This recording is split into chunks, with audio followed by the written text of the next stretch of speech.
Look, no one likes getting rejected, but the truth is, almost everything that you want usually ends up coming after a whole lot of hearing the word no. So in this video, I'm going to walk you through 5 mental shifts that help me stop taking it personally and start using it for my growth. Let's go. So one, you have to use rejection as information. It's not about your identity. You have to reframe the meaning. It's not about you, it's about the fit. So you have to use this as data to refine your product, to refine who you're talking to. It might have been the wrong time for the person that you were pitching to. You might have been talking to the wrong audience. Maybe you need to do some research and refine your target audience and really develop an avatar that would be suited to use your product. Maybe your offer's wrong. Maybe you're not messaging the value that you're going to provide in a way that's easily understandable to whoever you're trying to sell it to.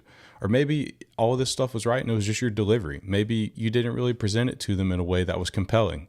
Any of these things could be true. Maybe it just wasn't the right fit. And this isn't something for you to dwell on. This isn't something for you to get mad at yourself and to be like, oh, I'm not good enough or I'm not providing any value or anything. It's just something to use as data and to start refining your process and start refining your product. And number 2 is to expect rejection early and often. It's inevitable. Everyone's going to go through this, especially just starting out. Like you need to normalize this because it's a part of the process. It's a part of iteration. So you need to focus on the things that you can control and not really worry about the things that are out of your control. So focus on your inputs. You can control your inputs, but in the micro, you can't really control your outputs because, okay, let's say you reach out to 10 people. Well, none of them buy. Okay, maybe those 10 people weren't the right ones. But if you keep putting in the inputs and you keep refining your process, you keep refining your messaging and your marketing, eventually, if you reach out to 10,000 people, I can almost guarantee you someone's going to buy. So just worry about focusing on your inputs over your outputs. Don't worry so much, especially in the beginning, about your results because they will come. It just takes time. In the macro, focusing on your inputs and really making sure that you're putting in the effort will lead to outputs every single time. And especially early on, it can help if you set micro goals for outreach and feedback because you're not getting too much feedback from the market initially. You're not getting people telling you that you have a good product or signs that your marketing is actually doing really well.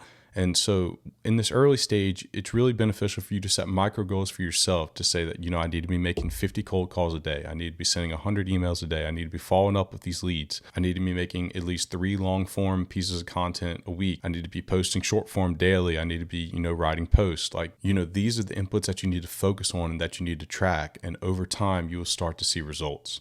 And if you do feel stuck because of fears like this, right now I'm taking free one-on-one calls. I'd love to meet you. I'd love to be part of your journey. I'd love to work together with you. So if you're interested, check out the link below. And number 3 is to practice this often. This is a muscle for you to flex. It's something for you to get good at. Like most people are just so afraid of getting told no, of being, they start to put themselves in a position of not seeing themselves as not being good enough. Do things that put you at a risk of no, because every no you get is going to build resilience. It's going to make you stronger. It's going to make you more capable. A lot of people can't handle this. And because a lot of people can't handle this, whenever you start building this muscle and you get better and better at it, eventually hearing the word no is just a part of the day. Like you're not even going to think twice about it. You're going to move right on to the next prospect or whoever you're trying to pitch or whatever. And it's going to start all over again. And once you build this muscle and really get good at it, then you're going to pass up so many people. And number 4 is to reframe every no as a path to the yes, because like most things, to get good at anything, to get real success at anything, it's all a numbers game.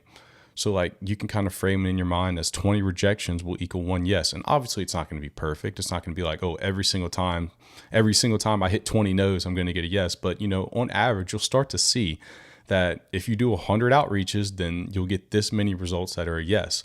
And as you get better and better, obviously that percentage will go up. I have this buddy of mine who for a time was just so nervous about trying to get into a relationship with someone. And he just, he would find people that he actually liked or whatever. Maybe he would convince himself that he would like him, whatever it was, but he would just be so scared to go just, be direct with them. And he obviously would talk to girls or whatever, but never in a way where it was like, hey, do you want to go out with me?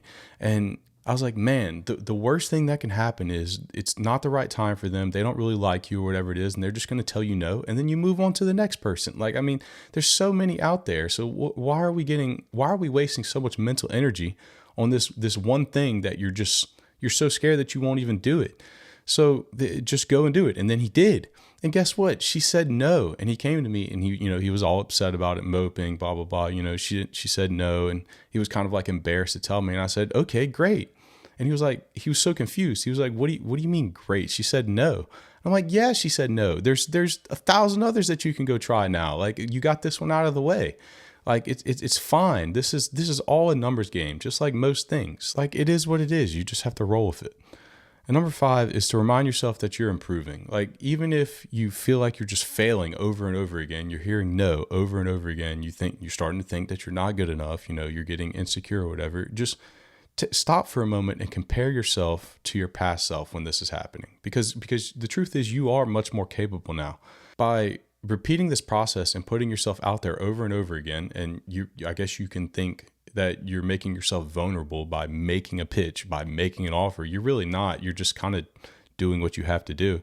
But with this repetition, you're going to build confidence and you're going to get better. You're going to build proficiency, because just like with anything else, doing something over and over again, and if you do it 1,000, 10,000 times, you're going to get pretty proficient at it. You're going to get pretty good. And then you're going to not hear no as much. And that's really the end goal, right? I mean, that's where we want to get. And if you need help with stuff like this, or you need help to build a game plan that's tailored specifically for you, don't forget to check out that link below. And if you got value out of this video, don't forget to subscribe. That's all I got for you today. Thanks for watching.